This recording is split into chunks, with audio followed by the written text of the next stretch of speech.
유튜브 시청자 여러분 안녕하세요. 빚진자TV 7번째 묵상으로 인사드립니다. 하나님의 마음을 알아가고자 하는 여러분들에게 늘 기쁨과 평안이 함께하길 기도하겠습니다. 오늘 묵상하실 말씀은 누가복음 15장 31절 32절 말씀입니다.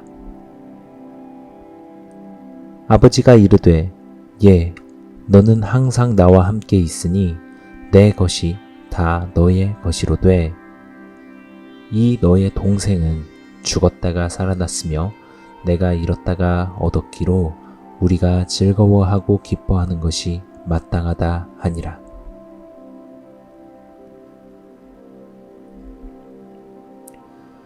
돌아온 탕자의 이야기는 우리 모두가 익히 들어 잘 알고 있는 이야기라 생각됩니다. 혹 이 이야기를 잘 모르시는 분들을 위해서 잠시 요약해서 설명해 드리자면 다음과 같습니다. 어떤 사람에게 두 아들이 있었습니다. 그중 둘째 아들이 아버지에게 이야기합니다. 아버지, 재산 중에서 나에게 물려주실 부분을 미리 주세요. 그래서 아버지는 언젠가 그 아들에게 상속될 유산을 미리 주게 됩니다. 둘째 아들은 이 유산을 가지고 집을 떠나게 되고 허랑방탕하게 살며 그 재산을 낭비해버리죠. 결국 있던 돈은 다 써버리고 흉년이 들어 궁핍하게 되었는데 그나마 돼지를 돌보는 일을 얻어서 하게 되었습니다. 그리고 돼지한테 주던 쥐엄 열매를 얻어먹고자 했지만 그마저도 자신에게는 주는 사람이 없었죠. 비참한 마음이 들고 자신의 현실이 너무 힘들었던 둘째 아들은 아버지와 함께 살던 때를 추억하게 됩니다. 우리 집에는 하인들도 있었고 재산도 있었는데 나는 여기에서 굶어 죽는구나. 그리고 집으로 돌아가기를 결심합니다만 아버지에게 얼굴을 보일 면목이 없습니다. 그래서 아들은 아버지의 품꾼 종이 되어 그 집으로 돌아가기를 결심하죠. 집으로 돌아가니 아버지는 돌아온 아들을 위해서 잔치를 베풀고 환영합니다. 아들과 아버지는 행복하게 오래오래 살았답니다. 이것이 바로 전체적인 돌아온 탕자의 이야기입니다.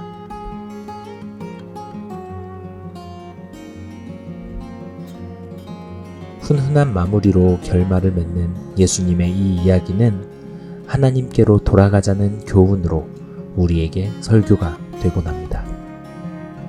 우리는 마치 둘째 된 탕자와 같다는 것이죠. 맞습니다. 우리는 둘째 아들 된 탕자와 같은 자들입니다. 그리고 하나님께로 돌아가야 마땅한 것이죠. 그리고 다시 우리를 맞이해 주시는 하나님과 함께 영원히 하나님 나라에서 살게 될 것입니다. 사실 표면적인 교훈만을 얻고자 한다면 우리에게는 이 정도 이야기로 마무리하는 것이 적당합니다. 왜냐하면 우리는 둘째 아들이니까요. 하지만 왜 예수님이 이 이야기를 꺼내셨는지에 대한 배경은 알아보는 것이 좋지 않을까요? 예수님은 왜 이 이야기를 들려주신 것일까요? 누구에게 이 이야기를 하신 것일까요? 그리고 그 사람들에게 전달하고자 하는 메시지는 무엇이었을까요? 그래야 우리는 성경에 드러난 하나님의 마음을 알 수 있고 그에 따라 하나님 아버지의 마음에 맞는 사람이 되어갈 수 있을 테니까요.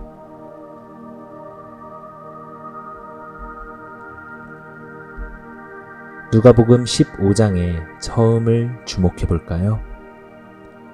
처음 15장의 1절 말씀에서 모든 세리와 죄인들이 예수님의 말씀을 듣기 위해서 가까이 나왔다고 되어 있습니다. 모든 세리와 죄인들이 말씀을 들으러 가까이 나아오니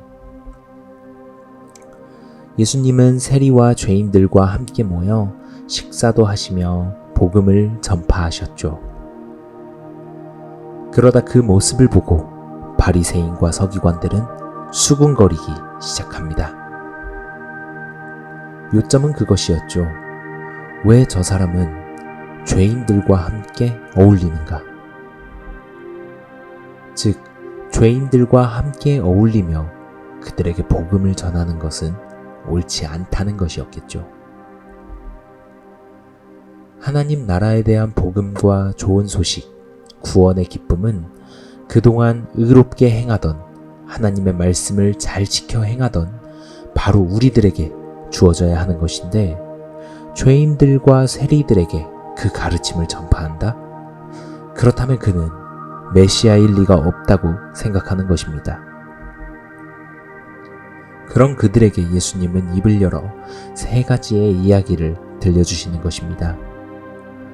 하나는 잃어버린 어린 양과 그를 찾아다니는 목자의 이야기, 또 하나는 잃어버린 드라크마를 찾는 여인의 이야기, 그리고 마지막으로 오늘 우리가 나누었던 돌아온 탕자의 이야기입니다.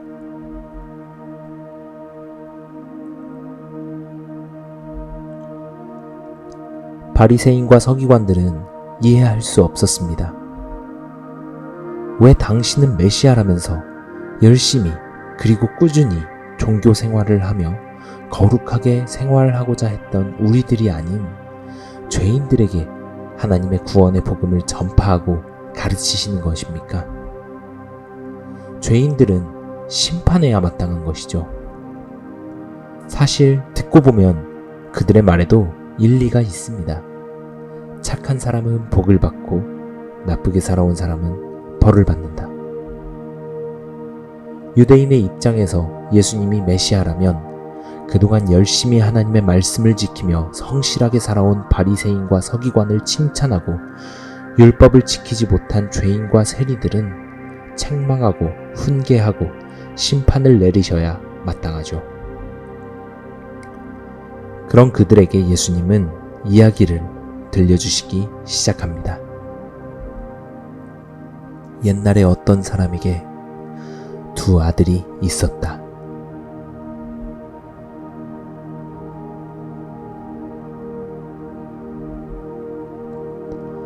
아버지에게 자신에게 돌아올 재산을 미리 달라던 둘째 아들의 이야기에서 바리새인들은 갑자기 화를 내기 시작합니다. 아니, 그런 천하에 찢어 죽일 놈이 있습니까? 하나님이 그 둘째 아들에게 심판하실 것입니다. 이건 있을 수 없는 일입니다. 둘째 아들 그 녀석 정말로 율법에 적힌 대로 심판받아야 합니다. 왜냐하면 둘째 아들이 아버지에게 요구한 그 부탁은 단순히 돈을 달라는 이야기에서 끝나지 않습니다.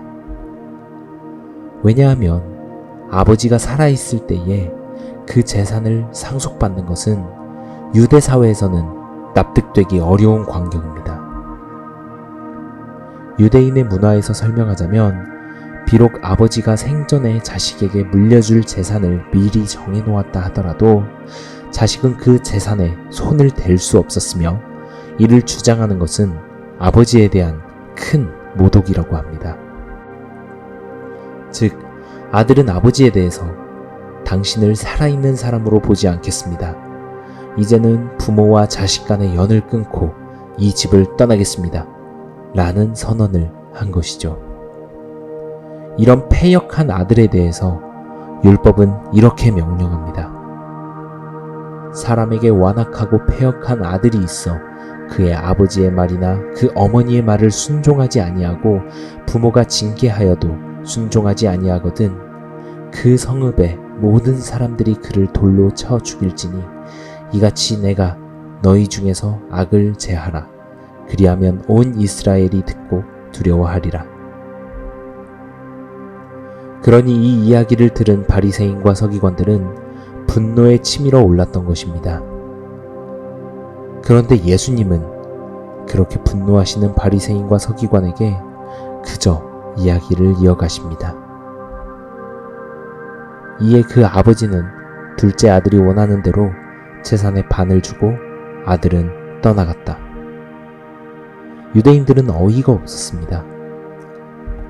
돌로 쳐도 시원치 않을 아들인데 그저 아들의 요구대로 재산의 반을 줘버리다니요. 예수님은 계속해서 이야기를 이어나갔습니다. 둘째 아들이 돼지 돌보는 자로 전락해서 그 쥐염 열매를 얻어먹고자 했으나 먹을 수 없었습니다. 이때 이야기를 듣고 있던 바리새인과 서기관은 맞장구를 치며 이야기했습니다. 그렇지, 그런 죄인은 더럽고 불결한 돼지나 치며 쥐염 열매도 구하지 못하는 그런 대우도 감사하지. 역시 하나님은 공의로우신 분입니다. 죄인과 그 패역한 행동을 참지 않으시는 분이죠. 둘째 아들이 자신의 처지를 한탄하며 품꾼의 하나로 아버지께 돌아가기를 다짐하는 장면에서도 그들은 이야기했습니다. 그렇지, 그놈은 더 이상 아들이 아니야. 먼저 스스로 그 관계를 끊어버린 것이 누구인데. 그래도 자기가 어떤 처지인지는 잘 알고 있네. 그것이 바로 죄인이 가져야 할 올바른 마음가짐이지. 그렇지. 그리고 녀석이 집으로 돌아가면 아버지의 책망과 율법의 심판이 기다리고 있을 것입니다. 죄인은 마땅히 그 죄값을 치러야 하죠. 옆에서 이야기를 함께 듣고 있던 세리들과 죄인들은 계속 표정이 어둡기만 했습니다. 옆에서 맞장구 치는 바리새인과 서기관들의 이야기를 듣고 있노라면 자신들의 처지가 너무나도 초라하게만 느껴졌겠죠. 이윽고 아들이 집으로 돌아가는 장면에서 바리새인과 서기관은 너무나도 당연하게 아버지의 책망과 심판이 기다리고 있을 것이라 생각했습니다만 예수님의 입에서 나온 말은 전혀 예상 밖의 것이었습니다.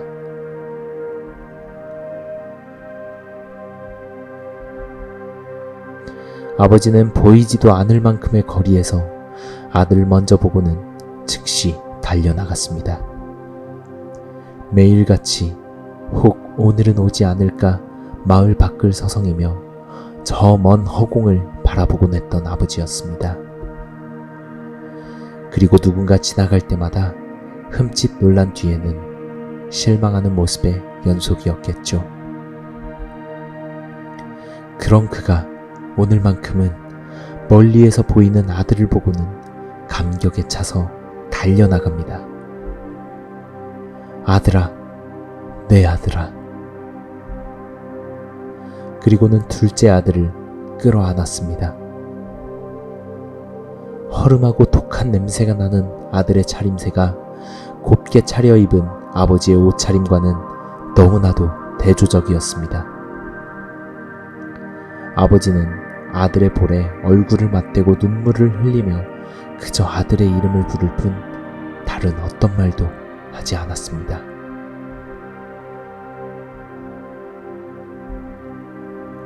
이야기를 듣고 있던 바리새인과 서기관은 입을 열었습니다. 그래도 아들에게 마땅히 내려져야 할 벌을 내리겠죠. 예수님은 그저 이야기를 계속 이어가실 뿐이었습니다. 아들이 마음속에 담아두었던 말, 아들이라 일컬음을 받지 못하겠으니 종으로 삼아달라는 그 말이 채 끝나기도 전에 아버지는 뒤따라오는 집안의 종들에게 소리치며 명했습니다. 당장 집으로 돌아가 가장 좋은 옷을 가져와 내 아들에게 입히거라. 손에 가락지를 끼우고 발에 신을 신겨라. 당장 가서 살찐 송아지를 한 마리 잡아오너라. 오늘은 먹고 마시고 마음껏 즐거워하라. 오늘 나의 아들이 죽었다 살아났구나. 내가 잃어버렸다가 다시 찾았구나. 그리고 집안의 모든 사람들이 다 같이 즐거워하며 잔치를 열었습니다. 바리새인과 서기관은 꿀먹은 벙어리가 된 듯 아무 말이 없었습니다. 이건 옳은 처사가 아니라고 생각하고 있었죠. 죄인에게 잔치를 열어주다니 있을 수 없는 일입니다. 아니, 부모의 재산을 탕진하고 스스로 그 연줄을 끊어버린 패역한 자식에게 왜 이런 대접을 해주는 겁니까? 그리고 예수님은 이야기의 초점을 첫째 아들로 옮겨가십니다. 여기서부터가 바로 예수님이 바리새인과 서기관들에게 전하고 싶었던 하나님의 마음이 아니었을까 생각해 봅니다. 첫째 아들은 일터에서 돌아오던 중이었습니다. 집안에서 갑자기 음악 소리와 시끄러운 잔치 소리가 들리는 것을 보고 옆에 있던 종에게 물어보았습니다. 무슨 일이냐? 종은 기쁜 목소리로 대답합니다. 당신의 동생이 돌아왔습니다. 아버지가 기뻐 살찐 송아지를 잡았습니다. 그러나 첫째 아들은 분노가 가득합니다. 마치 죄인들에게 가르침을 전하는 예수님에게 화를 내고 있는 바리새인과 서기관들처럼 말이죠. 그리고 집으로 들어가는 것 자체를 거부합니다. 아버지가 집에서 나와 첫째 아들에게 물었죠. 아들아, 어찌 집으로 들어와 함께 즐기고 먹고 마시지 않는 것이냐? 아들은 대답합니다. 아버지, 저는 여러 해 동안 아버지의 명을 받들어 섬기며 명을 어긴 적이 없습니다. 그러나 저에게는 작은 염소 새끼 한 마리도 잡아서 제 친구들을 불러 모아 축제를 열어주시거나 하신 적이 없잖아요. 저 빌어먹을 자식은 아버지의 살림을 반토막 내먹고는 창녀들에게 가져다 바쳤습니다. 그런데 저런 자식을 위해서 살찐 송아지를 잡고 축제를 열다니 이게 무슨 상황인 겁니까? 이에 바리새인과 서기관들은 이야기를 듣다가 첫째 아들의 주장에 동조하며 이야기를 합니다. 옳습니다. 첫째 아들은 억울할 만도 하죠. 첫째 아들을 위해서 잔치를 베풀고 둘째 아들에게는 벌을 내림이 마땅합니다. 예수님은 아버지의 대답을 말씀하십니다. 아들아, 너는 나의 모든 것이 바로 너의 것이지 않느냐? 너는 가장으로 나의 모든 재산을 상속받고 집안에는 모든 권한을 가지게 될 것이다. 그것으로는 부족하더냐? 그리고 말을 이어갑니다. 저런 자식이 아니라 너희의 동생이다. 너희의 동생은 죽었다가 살아났고 잃어버렸다가 되찾았다. 지금 너의 올바른 반응은 아들을 책망하고 그에게 벌을 줘야 한다고 말하는 것이 아니라 이 잔치에 참여하여 함께 기뻐하고 즐거워하는 것이 마땅하지 그게 무슨 말이더냐. 바리새인과 서기관들은 꿀먹은 벙어리처럼 말이 없었습니다. 예수님의 이 이야기의 핵심 메시지는 바로 이것이었습니다. 내가 죄인들과 어울리는 것에 대해서 너희의 올바른 반응은 이 세리와 죄인들의 이름이 함께 생명책에 기록되는 것을 기뻐하고 이들을 나에게로 인도하는 것이다. 그들은 선택받은 민족으로서 무엇을 해야 하는지를 망각하고 있었습니다. 먼저 은혜를 입은 그들은 다른 이방 민족이 하나님께로 돌아오게 하는 제사장 나라의 사명이 있었습니다. 그러나 그들은 아버지의 마음을 알지 못하고 그저 특권에만 관심이 있던 첫째 아들처럼 아버지의 마음을 알지 못하고 자신들의 특권을 유지하려는 데에만 혈안이 되어 있던 존재로 전락하고 말았던 것입니다. 하나님은 첫째 아들인 유대인도 둘째 아들인 이방인도 모두 똑같이 사랑하시고 특별히 속 못 차리는 둘째를 첫째가 잘 타이르고 함께 집안에서 행복한 가정을 이루어 나가는 모습을 바라고 있었던 것입니다. 우리는 어떻습니까? 우리는 물론 둘째 아들의 입장이었습니다. 하지만 이제는 예수님을 믿고 구원에 참여하는 자가 되었습니다. 혹시 여기에서 아직 구원에 참여하지 못한 사람들에 대해 첫째 아들이 했던 실수를 반복하시렵니까? 그리고 만일 이 이야기에서 아직 돌아오지 않은 셋째 아들이 있다고 한다면 여러분은 그에 대해서 어떻게 하시렵니까?